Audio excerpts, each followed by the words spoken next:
Si riprende subito il Campofranco dopo la battuta d'arresto di domenica scorsa e lo fa con tanta rabbia in corpo che probabilmente qualsiasi squadra fosse scesa al Comunale non sarebbe uscita indenne.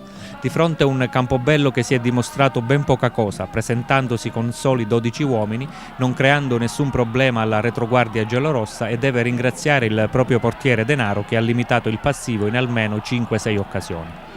Una partita nella partita, quella del bomber Scillufo contro il portiere Denaro. Dopo una serie di interventi decisivi del numero 1 del Campobello, il rientrante centravanti giallorosso trova lo spunto vincente al 13° battendolo da pochi passi per il meritato vantaggio della squadra di casa. Ancora Scillufo supera in dribbling un paio di avversari e dal limite lascia partire un bolide che Denaro riesce a deviare in angolo.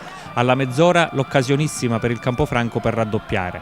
Entra in aria lo scatenato Scillufo, Loporto lo mette giù e all'ottimo arbitro Pennino non resta altro che fischiare il sacrosanto rigore che Scillufo stesso però tira tra le braccia del portiere. L'errore poteva demoralizzare qualsiasi squadra, ma non il Campofranco di oggi, che continua a macinare gioco con Scillufo finalizzatore di azioni corali, come quella che lo porta al tiro trovando sulla strada ancora l'ottimo Denaro. Al 42° arriva il secondo gol, splendida discesa di Di Leo che lascia partire un tiro da posizione angolata.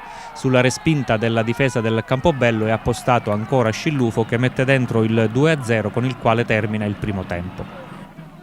La ripresa vede il Campobello che profonde tutte le proprie energie nei primi minuti con scarsi risultati, mentre il Campofranco continua il suo monologo sempre con Scillufo su punizione, ma ancora Denaro mette in angolo.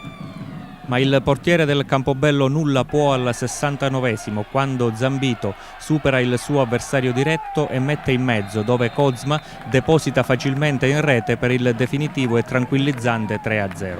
Non si ferma il Campofranco e al 79° va vicinissimo al quarto gol. Scillufo di forza sulla sinistra mette in mezzo per la corrente Kozma che colpisce il palo e Satta manda fuori da ottima posizione.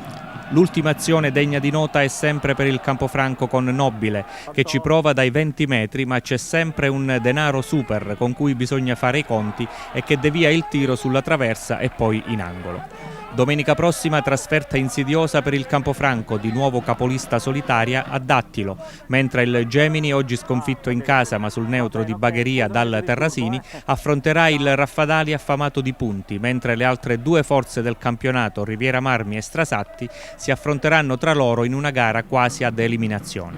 Una pronta ripresa, mister? Se devo essere sincero, abbiamo trovato un Campobello che si sono presentati in 12, forse hanno delle difficoltà societarie, noi venivamo di quella sconfitta, le abbiamo veramente devastati sia sul punto fisico sia sul punto del gioco. Siamo riusciti solo a fare 3 gol e alla fine penso che il risultato sia giusto. Già gli assenti per infortunio, per squalifiche, siamo venuti proprio contati.